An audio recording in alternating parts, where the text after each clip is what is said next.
Welcome back, post-lunch. So, food for stomach is over now, food for thought. So, let me just want to know how many of you are from automotive manufacturing? Okay, quite a few. How many of you from manufacturing? Okay, it's a manufacturing. Okay. But manufacturing, my name is Rajib, Jena. I belong to baby boomers, they say. In the 80s, we passed out from engineering and I became management trainee in Hindustan Aeronautics, 17th batch. Very passionate about production. From IIT Chennai, I straight away went to the shop floor and handled manufacturing turbine engines. I was happy in that, but then some unsettling happened. I came to Pune and started Chakan. Chakan area, how many of you know? Yeah. So, our plant was the first plant there, imagine, in 1998. And nobody was there, with gumboots and snakes. No food. Day in, day out, we built up a world-class factory there. My passion lies in manufacturing. We are born into Toyota production systems, Japanese ethos.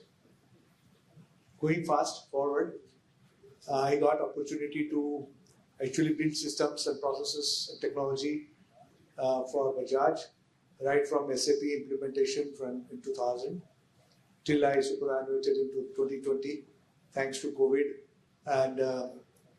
and after that I've been in consulting format. But manufacturing is core to my heart. What I see, we were born into manufacturing, digressed into IT, and again we are going back to manufacturing. You know how volatile is the geopolitics and geo-economics today. USA has gone backwards. They have no manufacturing of any sort except defense. China has gone the other way around, completely way up manufacturing, high scale, high productivity. Japan in between came and obliterated itself. Where is India? We have a huge demography. They get demographic dividends. We have, but is it a dividend or a liability? We need to understand. We have technology adoption, yes, $4 trillion country, way below China and USA. USA has no competition anymore, but China. So let's discuss today where we stand. Manufacturing is 13% of our GDP. We have not gone beyond that. Automotive is 7% of the GDP, half of manufacturing. And if I look back, 16th century, we were 26% of GDP. What was our production? Textile, artifacts, jewelry. Today also we are exporting the same thing. And the one which has joined the crowd is now automotive. Somewhere we have changed. So we are back to our core. Only thing, during industrialization, we got oppressed by Westerners. We are back to square one. We are now improving. Now we have demographic dividends, but are they skilled? We have manufacturing taking off. Are we competitive? Do you have to blindly follow IoT 0.4 or 4.0, IoT 5.0, or smart factory? What we need to do? How do we become competitive? I'm fortunate, and thanks 𝗙𝗂𝗏𝗃𝗏 and the team to give me this opportunity to speak. I'm fortunate that I'm speaking to you this August gathering, and my panelists. I will hand over to themselves to introduce you, and then we'll take the floor. Mr. 𝗙𝗏𝗏𝗃𝗏𝗏. Okay, a very good afternoon to everyone. For me, it's an immense pleasure, privilege to be sharing stage with all the veterans in this industry. I've spent some time with them, at least about 5 minutes, and you learn the wisdom is massive, right? So I'm 𝗙𝗏𝗏𝗃𝗏𝗏, I take care of Teradyne Robotics, largely in the collaborative robot space and AMR business, largely handling the region of South Asia. So we'll definitely talk about how we can contribute to the space of manufacturing and seeing how we can take it ahead. Good afternoon, everybody. My name is 𝗙𝗂𝘁𝗂𝗶𝘃𝗶𝗄. I am working currently at 𝗠𝗙𝗪𝗧𝗍 as the Executive Vice President, Metallic plus Plastic Domain. I am working in this company for the last 26 years, and probably I am hardcore from manufacturing. So happy to connect with you all. Thank you. Good afternoon to everyone. I'm 𝗙𝗂𝘁𝗂𝗶𝗃𝗶𝗄, 21 years of experience in manufacturing. Out of that, almost 18 years I spent on the shop floor of Mahindra & Mahindra. Out of that, 10 years on the shop floor of Auto Division, and 8 years in the Steel Service Center on Mahindra Axle. And remaining 3 years I'm working with Ford India, was instrumental in the launch of 𝗙𝗂𝘁𝗂𝗶𝗄 and many other products. And we will be sharing a good experience actually that may be very useful for all of you. So we'll share some ideas also. Thank you. Okay. So I will start. We'll go theme by theme. Somebody should tell us when, if the time extends by chance. The first theme I want to pick up, Sunil, is that CapEx. So far, this government putting a lot of money into infrastructures and building our GDP, but private CapEx is not happening so much. However, when you do CapEx, you do it for improving the capacity. Yes. So many times it happens that the hidden capacity is not known. The written capacity is much below the hidden capacity. Yes. So how do you unlock that? And how do you really go for CapEx before you really completely leverage the hidden capacity? Okay. So let me. And to tell that in two ways. Reduction of cycle time, definitely for automotive, and also for setup. Okay. So we'll come to the context of whenever we are planning the capacity. So normally. Audible? Okay. So there are two concepts in automotive. One is the connected line, another is the non-connected lines.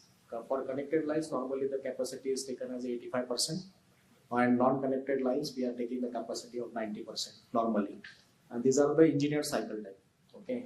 But the actual engineered cycle time, whatever as per the most or the minor operating sequence techniques done on the simulation, has the potential to improve the productivity by 10 to 20% on the shop floor, actual shop floor, whenever it is getting implemented, because a lot of ideas when we are sitting in the on the simulation side can be perfected on the shop floor in terms of the cycle time. Now coming to the context of this is what the capacity of 10 to 15% is, it can be unlocked over there. That is a point number one. Point number two is that we we have certain tools and techniques that the people are much experienced. I will talk about a short note on the TPM, total productive maintenance. Now, initially when we started as a TPM wave in Indian manufacturing industry, 2003 or in that particular region, so there was we started concentrating on improving the productivity, etc., etc. But there was one particular milestone that was the basic stone, and that was the education and training pillar. So somehow after 10 to 15 years of practice in manufacturing industry, we come to know that the most important pillar is education and training, and the product of the people who those have this kind of experiment they have done, that their education training system are so strong. Let's take example of Mahindra. Let's take example of the Bajaj. When the people are coming from that particular background, and when they are coming to that particular shop floor, they are able to do almost around 10 to 15% cycle time reduction as it is, without investing into the capex. I will give one of the very good case study of I was sharing with my colleagues that we have we have two lines. One is a blanking, another one is a purlin line, roll forming, and there was a problem statement of the coil change time is very high, and it was 11 minutes. Okay, so it was not coming down below a single minute.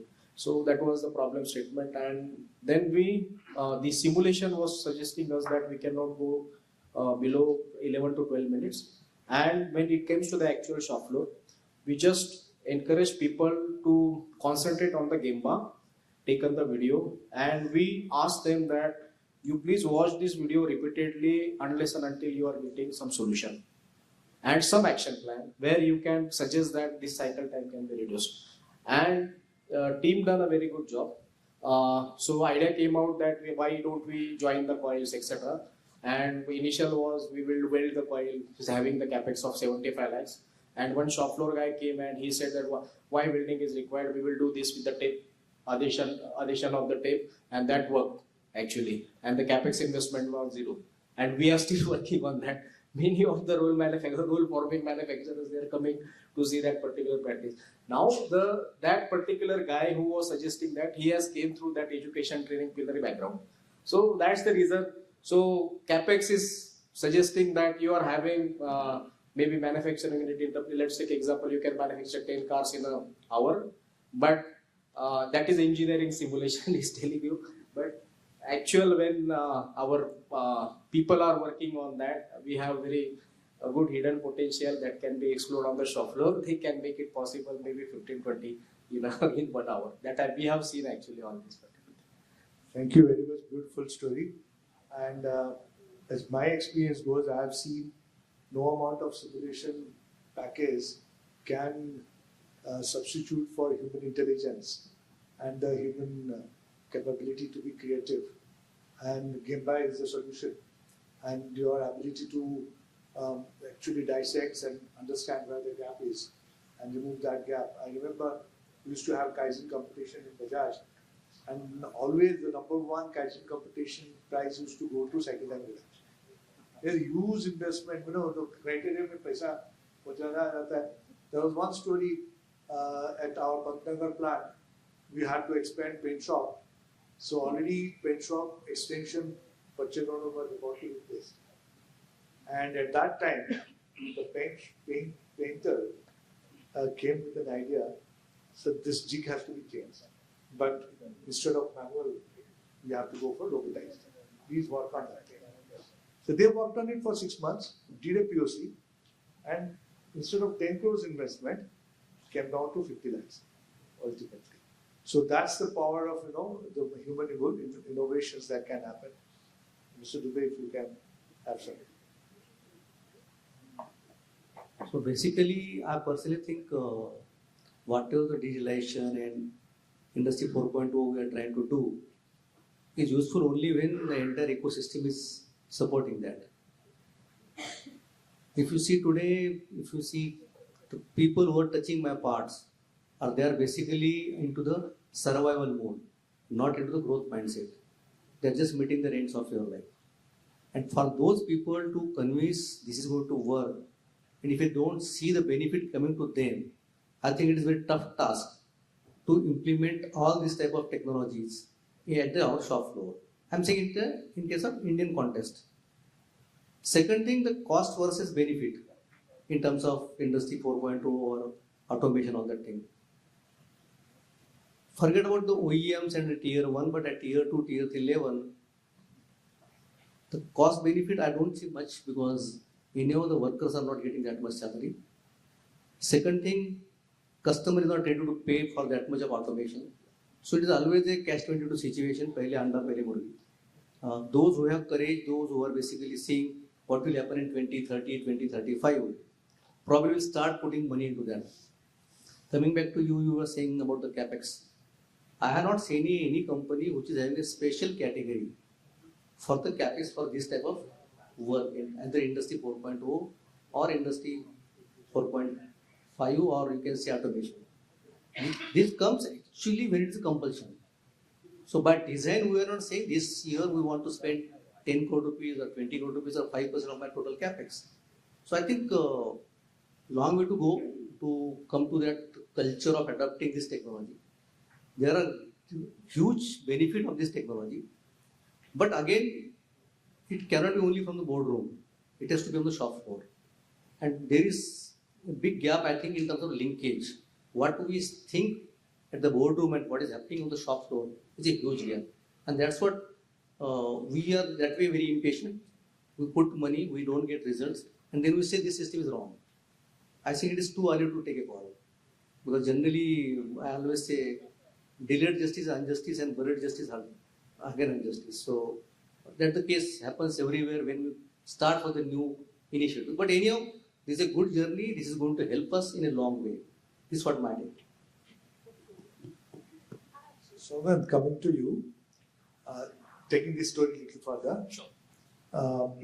we know that because competitiveness, quality, and all needs automation, and today no welding happens manually.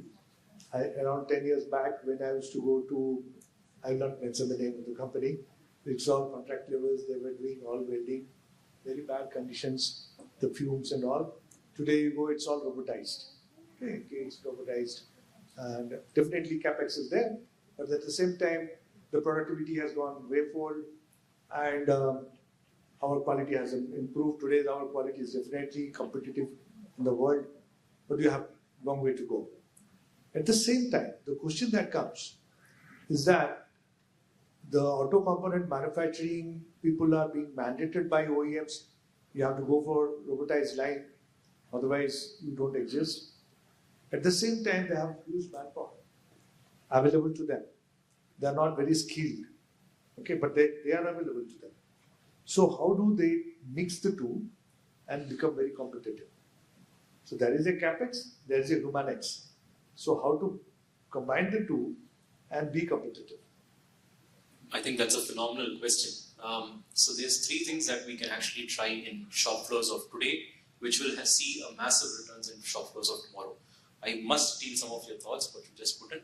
First is, there's no person in the factory who will know your line more than your own plant manager, right? So he's a guy who knows the plant from an operational level, what is needed, what is your output, etc. Sometimes what we depend on is the operator to tell you what to do. The operator is only worried about what part is coming out or not. That's all. He's just looking at it. But the challenge happens is, if the plant manager, like you said, does the plant work along with that operator, the operator is giving him his problem. He's combining to the vision of his boss. Now, where does it align? He's got an idea. The operator is trained on what is the available technologies in the market. So he's adding it to this position along with the plant manager and telling him that I face this problem. You have a provision to give me this technology, which will be implemented over here through your CAPEX or your OPEX or however you want, but it will solve your problem and my problem. With that, what happens is, today's technology, what you're bringing in, with a resourceful person taking that call is a much better bet rather than taking off, just a random shot at a technology. That is one. The second thing, what I would say is, companies at an OEM level, is a good thing that they are asking tier 1, tier 2 and everyone to go towards manufacturing with robots or cobots or whatever is the technology available. Like I said in my conversation yesterday, we must look at factory floors and look at applications which are dumb, dirty, dangerous, right? The unskilled labor market is also changing. The skilled labor market is also changing. So tomorrow what we will have may not be what is available today. The AI labor market, if you call it, is also changing. So what you have tomorrow will be extremely like a shop floor, which does not have much space. Tomorrow the factory floors will be asked, like, reduce on your space. Not on what technology, reduce the shop floor space. It's expensive. It's expensive money sitting over there, now reduce it. Now, all of this, where does it go to? CAPEX. Do you need to buy a new plant or optimize your existing plant?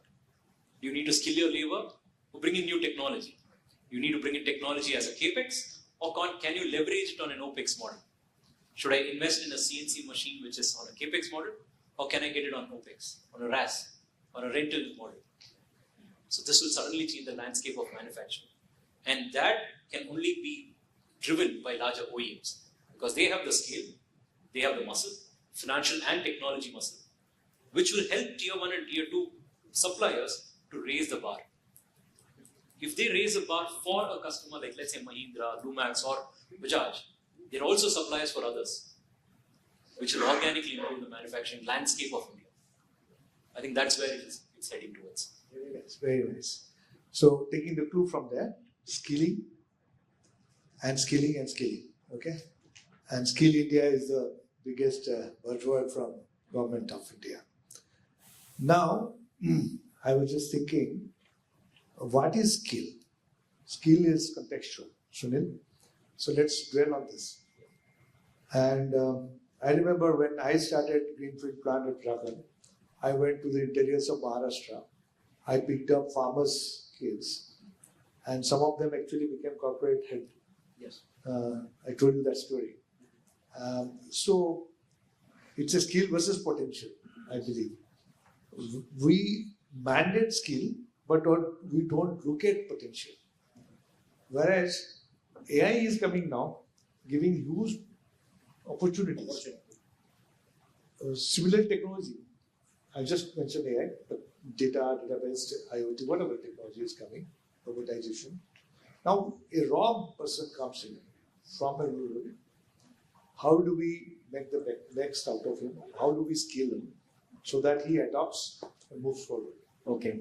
So we'll go to the context of when we started all this new manufacturing technique evolution way back from fortunately. So we have that data also from 1995. The revolution started now. Okay, and all the robots, everything they started coming. Robots started coming in India somewhere around 2003. Roughly, Tata Motors was instrumental in setting up. 1998 they set up line for the welding.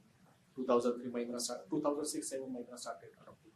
So we have a very good database from the past that from our own. So we called it as a 1-point lesson, so OPL. So we gone through some of the mistakes during the initial period. We learned from that particular mistake, and fortunately, all the data is available with us. Okay, so we have a Bible. Okay, and that Bible is suggesting if we want to train somebody, so that complete mechanism. So whenever we started TPM, the first thing we were being asked that you please strengthen your education training mechanism first. So first 2 years, only education and training mechanism you have to make sure with the top management commitment, no interference from anyone, that no doubt you have to make sure that you are able to train one person. Initially we took 6 months. Later on we squeezed the time to 1 month. Now we are able to do it in 15 days. The same scale, same data. So whenever the person is coming as a raw, we are asking him, we are taking through then observatory skills like first thing is what is the loss. We'll start from that particular part rather than HR practice etc. After that when the person is joining. So we are asking him that we are training him that to identify the loss first of all. What is the loss? So there are 16 losses. How you will observe that what is the loss? Because if he don't understood that what is the loss, then he will keep on repeating the mistake. Then it will come once the approach part is complete, like loss, quality points, then safety points. After that, then we are teaching that particular guy a technical skill like a fastening or maybe welding, etc. So this is the programming. Yeah, programming, etc. All the skills are then we are teaching that particular guy after some certain period of time. But first thing is that mandatorily, first is what is your definition as a loss? How you will identify the loss? Because at shop floor only these things will matter. If the person is failed to monitor the loss or identify the loss, then it will be a big disaster. Because no managing director, no manager, no supervisor is touching the product. Only operators and the guys who are working on the shop floor, they are touching the product. So that touch and feel they do have. They are directly working for the customer. No other senior manager working for the customer directly. So the person who is touching the product is most important part in our value system. So we have to make sure, and at least I'm very proud to say that my company and my other group companies, we are spending at senior level, we are spending a lot of time ensuring that the people who are touching the product are very well trained. So lot of emphasis is being given that how you can train the people in a faster way. So we came down from 6 months to 15 days now.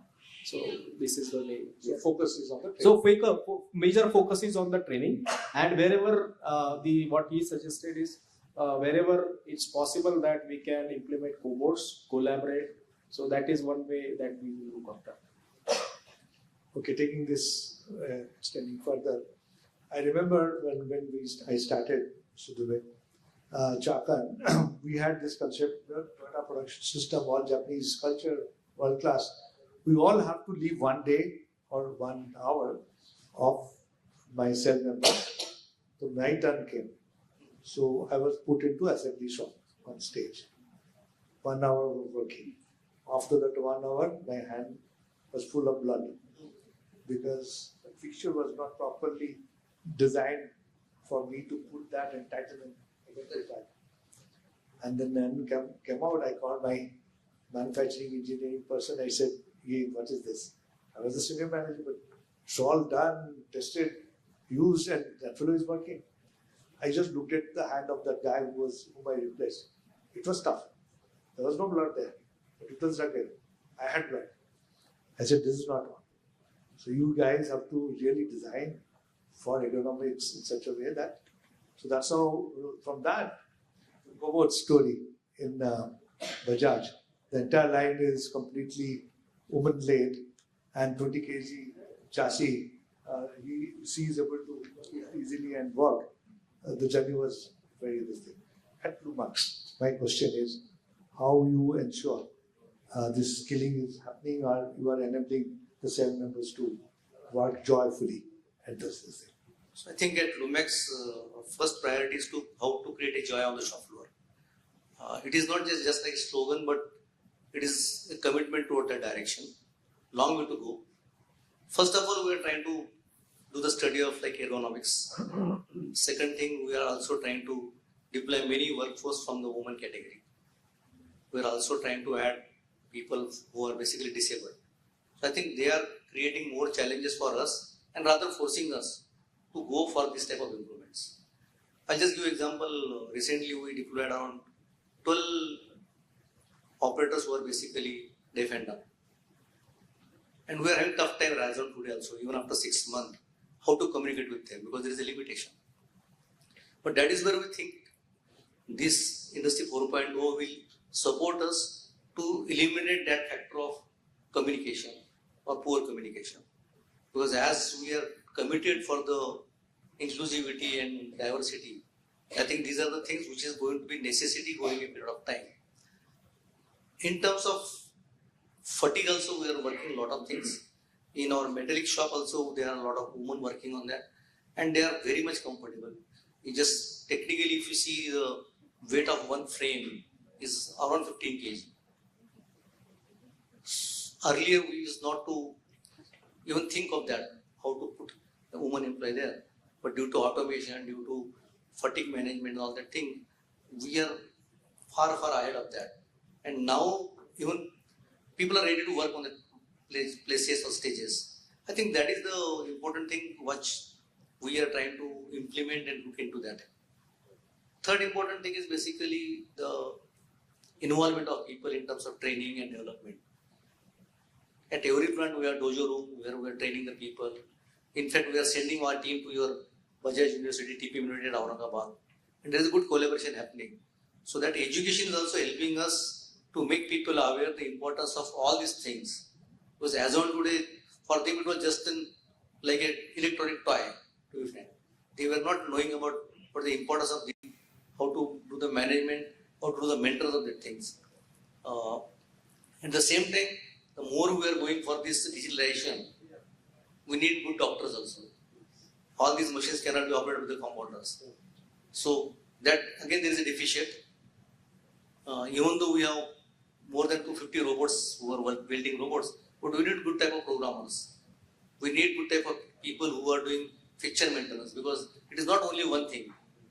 And the second part is the consistency in the child parts. So we have to work with the suppliers also, we have to work with the programmers also, we have to train them for the level 1, level 2, level 3. And that is helping basically to improve the people's knowledge, people's capability. And once that both is there, I think they become more confident. And once you are confident, I think sky is the limit. That's what the approach we are using. Very nice, very nice. So good. Taking it forward, very nice that we have to be inclusive and diversity inclusion, and especially abled persons can be put into the software. And I know I started my life in production shop floor and it was completely male dominated. Right now, some composition changing, but if I go to IT, it's completely female dominated. Medicine, female dominated. Why not software? Okay, and this question of caged robot to human-centric robots.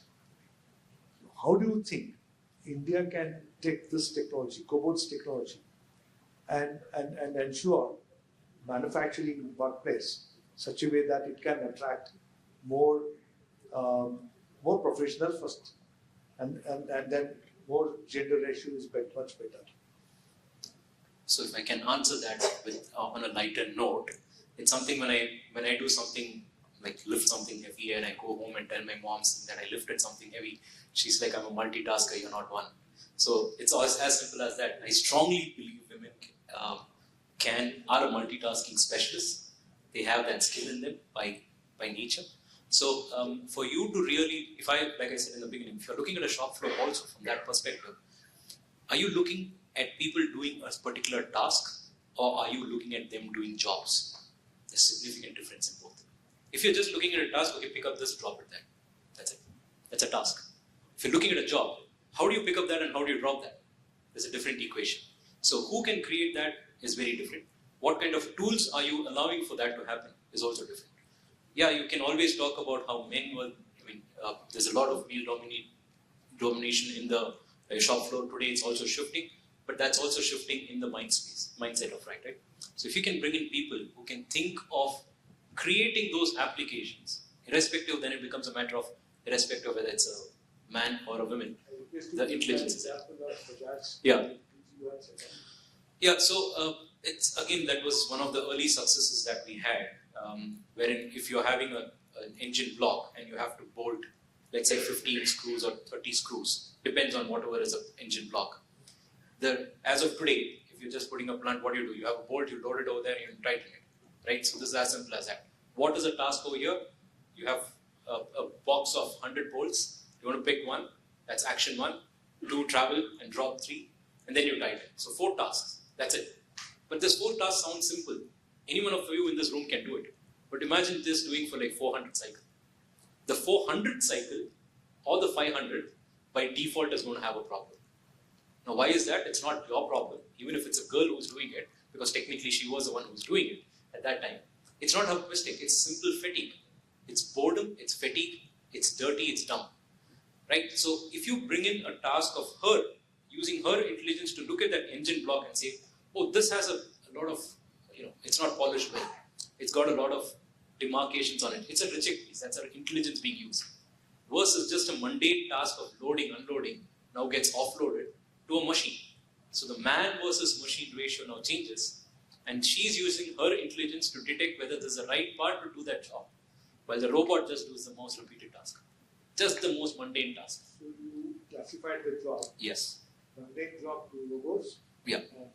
So the mundane job goes to the robot, and the more intelligent, which has vision, which has touch and feel, many things. Like you're talking about the Toyota principle, which works on touch and feel, right? So it could be any other parameter where she's using her intelligence, which even an AI can't do, can probably be her skill set that she's going to be proud of. Rather than just doing this, she'll say, 𝗙𝗂𝘁𝗂𝗿𝗲, it's too bored, let me move on. That will not be happening over here. She will contribute for each and every cycle. So let's move on to next topic, Mr. Dubey. This is quality. Now, design for quality, manufacturing for quality, and also quality for customer. The concept of quality has undergone quite a change. In my days, I remember before we started my plant at Bajaj, we used to have a huge inspection setup, standard room setup, and high storage setup. All incoming materials being to sieve, everything has to be there, and then only it has to go to the line. When we started Chakan plant, we first demolished, because unless you totally disrupt, you cannot do the process re-engineering. So we removed all the stores, we removed all the inspection guides. Now, from there till today, the quality has moved quite a big journey in terms of the technology adoption,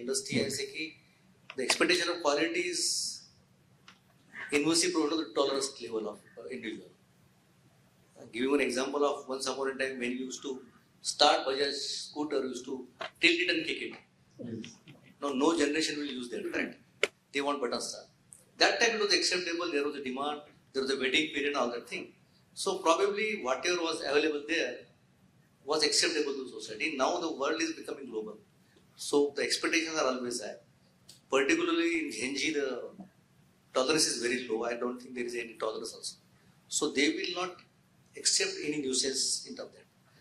So in terms of quality, I always say that we have AI, but AI is basically not that much useful unless and until we have IA also. So we need intelligent assistant. Only using AI is not going to be sufficient. So are we creating any intelligent assistant? Like he said rightly, the 6 senses human can do, AI cannot do. Are we putting that time, the amount of money we are investing for robots? Even if we spend 20% time on the improvement of or educating that person, how he can use his 5 senses, I think there is going to be wonderful things. So coming back again, it starts again from the classroom. What is basic quality, expectation of quality, and in terms of, I always say, for me it is a one defect, but the person who is having defect in his car is 100% for him. I can say only in one case my blinker is not working, but for him 100% is working. So unless and if you don't create that awareness, seriousness among the team and sensitize the team, the relatively focus on quality will not be that much high. That is one way of looking at management. Other way is basically to go for the automation. But for going automation, again there are a lot of challenges. I am saying earlier also ki, how to retain the people. We have all the data with when we go for industry 4, what it may be, we get a lot of data. But I don't think we are putting a lot of effort to convert the data into information. Because you cannot take decision on data. You have to connect the dots, create an information, and that information will help you to take some decisions. Today that data is still in the server room, which is again hidden. So when there is a customer complaint, we go and dig the data. And then it is a post-mortem situation. So I think as a management also there are a lot of efforts we have to put in. Just by doing automation, industry 4.0, we are not going to have the problems. The most important thing, if you see all the recalls globally are happened not because of OEM, either because of tier 1 or tier 2. 60% coming from tier 2. All defect basically, whenever there is a recall. So that get on, pass on. So I think somebody told me that the number of vehicles India produces is lesser than the world recall quantity. Even though we say they are very good in the technology. And they are all human issues. So I think we cannot get away from the human touch in Indian context. We can't afford any dark factories because by 2035 probably we will be having around 100 billion people who are workable people. It is a monster. उन लोगों को काम देना, हाथ को काम देना, their ambitions, their aspirations are very high. So it can be a very big thing for us if we only do that type of thinking. We don't need driverless car only. We want it's not going to work. This is my take. So taking this, that technology is definitely driving quality, but what Mr. Rajesh is telling is that quality is happening simultaneously at various places. The irony, the paradox is the tier 2 is the biggest contributor to lack of quality, and the money and technology goes to OEM, who is being screwed by technology. So this is a paradox. So how do you think that OEM should approach this? How to enable like vision-based, today vision, camera-based, AI-based, real-time detection of defects, so that you prevent at the point of happening and enable the bottom in the pyramid of automotive. What's your thought? Yeah, now the whole paradigm is now getting shifted in terms of technology available at tier 2 and tier 1.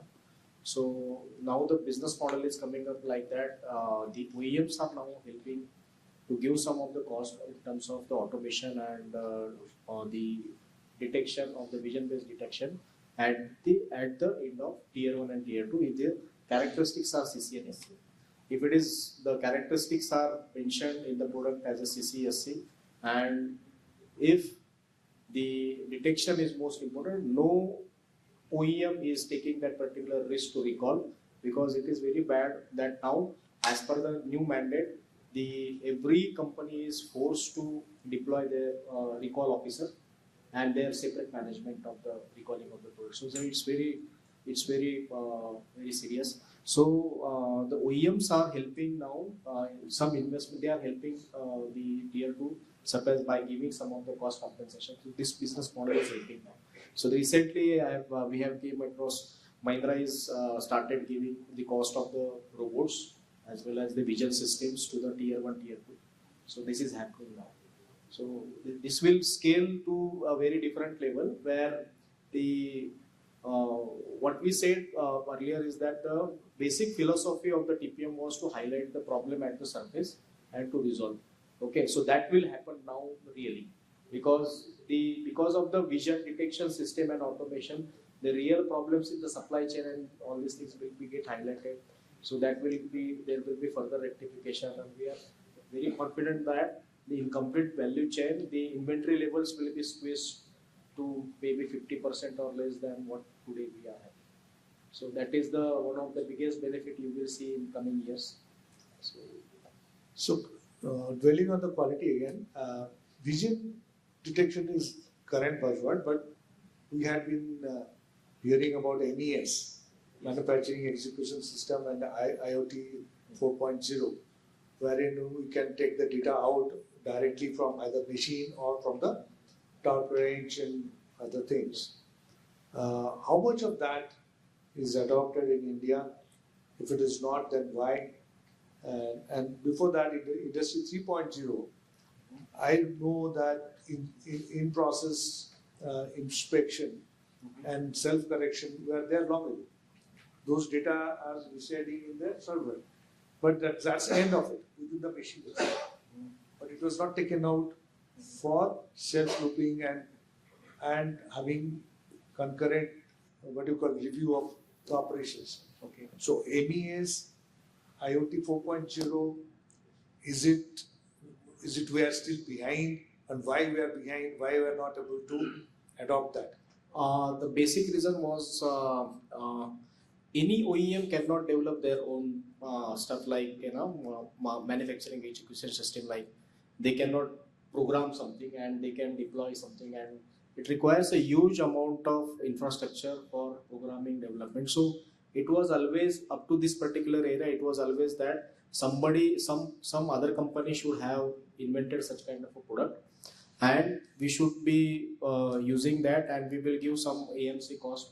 So that was the thing that people were searching. And since last 6-7 years, lot of OEMs, a lot of software developers came with the solution. But unfortunately, this was very startup stage, and many of the startup died after 1 year, 2 years because of their business model or something. So fortunately, some companies like Rockwell Automation, they developed product. They acquired some of the companies which were having such kind of a product. I will name the product that Plex is one of the system actually. So Mahindra Axolo was searching for such kind of a product since last maybe somewhere around 10-15 years.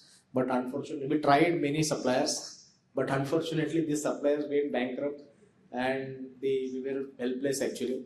So finally we started adopting, we got some handholding by Rockwell Automation, and we started implementing now in that journey, and we are very quite confident now. At least in our operations, we stopped recording all the downtime related data manually. Okay. We are getting automated report automatically every year. Stage wise. We are getting stage wise, and we are utilizing that. That is what the crux of the TPM is, that you have to highlight the problems at the surface and we have to resolve. So we are taking in that context that yes, this was the problem which was being hidden because we were manually writing and we were not observing that particular stoppage or something. So now it is getting highlighted, so we have to resolve that, and that is a very that is very transparent kind of a process. And further implementation will be, a next stage implementation will be integration of the quality data stage wise to that MES system, where operators will get an insight that what is the SOP, that automatic display of the SOP, and the future will be something like that. You can have an online 𝗙𝗂𝘁𝗂𝗿𝗄 also with the help of that software system. So that will come in the stages. Rajib ka. Yes. Thank you. Okay. So extending that, is there any traceability process in your manufacturing? Yeah.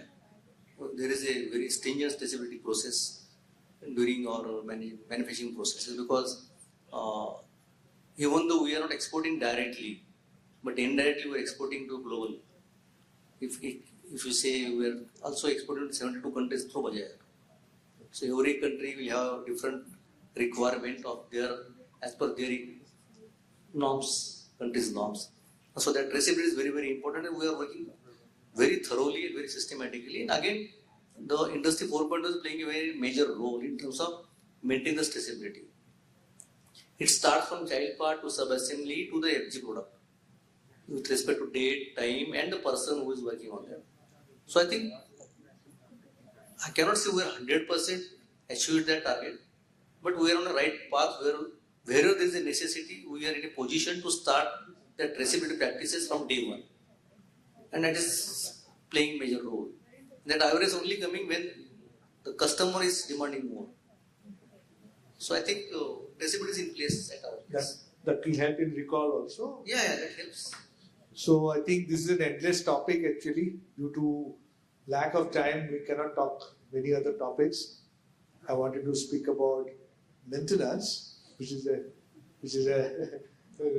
nobody. Most neglected area. Yes, most neglected area of time as well as utility. We will talk separately. I think we can leave it to the floor. If any questions, you can ask to this panelist. Anybody? Any questions are there? Hello. Hello, Rajib sir. You have discussed about the technology, and you know that after adopting technology, quality is getting increases, and more customer satisfaction is getting built. So we move from a steam engine, industry 1.0, I'm talking about, from electricity, then we adopt CNC machines, then we are talking about industry 4.0, that we will connect all the IoT system integrations of all those machines. Then we are now talking about industry 5.0. So talking about sustainability in manufacturing. So what do you think that there is a fear of adoption of technology still in India, and investing on R&D, because we are still first checking that is the technology is viable, then we can invest on this. If it is viable, then we can take it in capex project also. But if it is not viable, then we are just not work in R&D also to grow that technology also. You see that the vision system is very, very new, and we are not adopting very easily those technologies. I usually visit to Chakan areas and talking to various plant heads, and I see that there is a fear of adoption of new technologies. So how you see that this can be yeah, right. Okay, I will just tell shortly this thing. Yeah. Little bit philosophical, but I will leave it to the practitioners. So we were discussing today It's something to do with your mindset. Right. Okay, I mean, there's something called mindset of abundance. Okay, and today I learned from him. It is richer than money. We will describe that. What is richer than money? So, question is, am I in the mindset of loss, fear, or am I in the mindset of abundance of possibilities? Okay, even if I am convinced about investing money into automation, capex, into technology, into reduction of waste, but the moment it comes to putting a budget there, I hesitate. The reason? I have low-cost human being available. I think I can actually deploy them, have full control on that, and that way I will control everything. Not able to go beyond that and understand that is not the way to unleash human talent. Human talent, to be unleashed, is use all kinds of automation technology that can enable the human being. Right.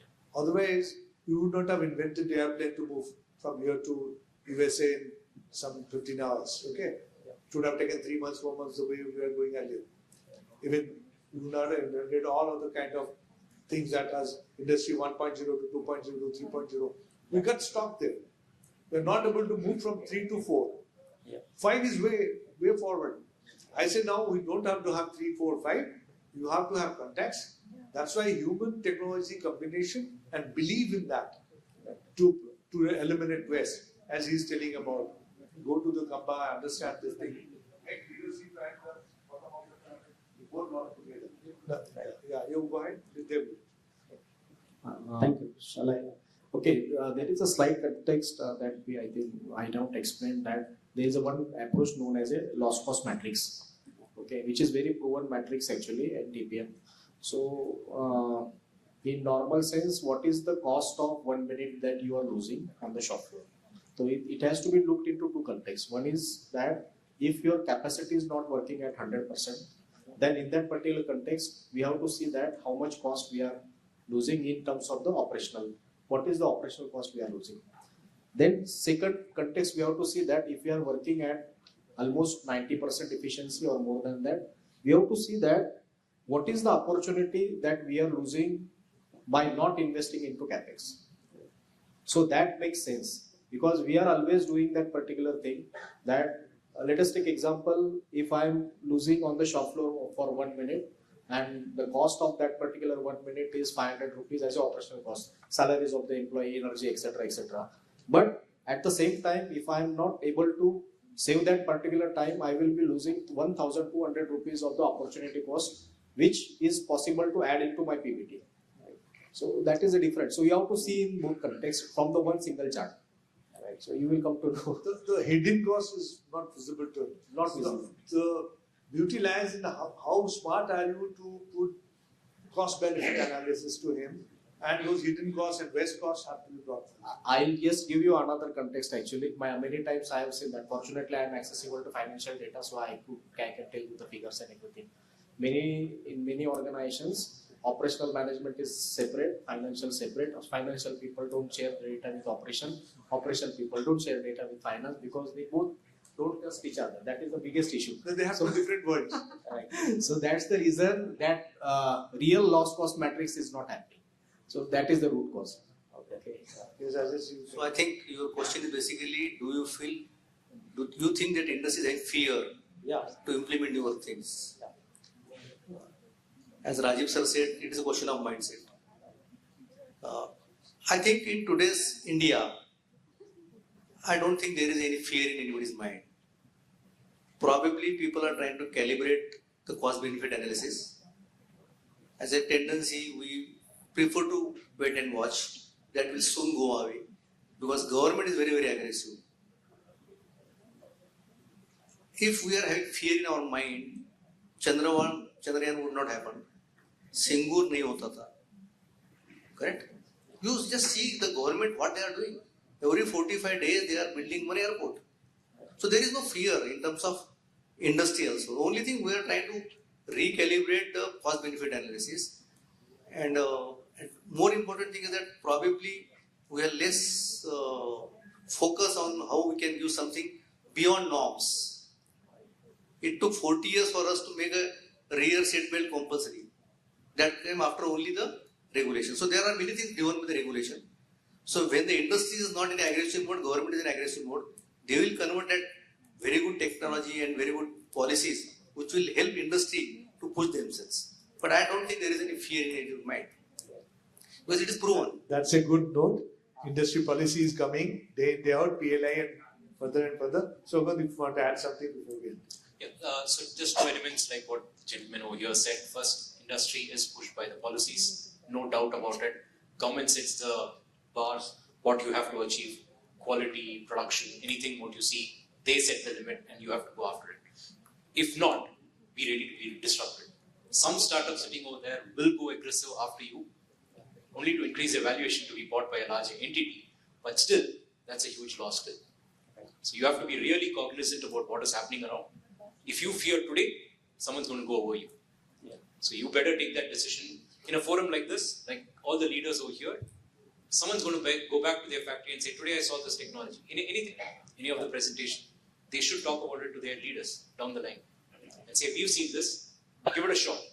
You may fail, but fail quick, learn quick, we'll move on to the next one. That is a good model to go after. I will add on to your story. When your robot was brought to India, it was brought by Bajaj. My friend went to Hanover exhibition. He brought the technology. Is it 20 lakhs per robot? No.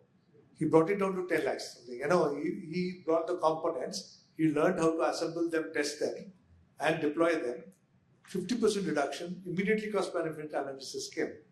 So it's you have to understand how to break that. Okay. How to be innovative. Right.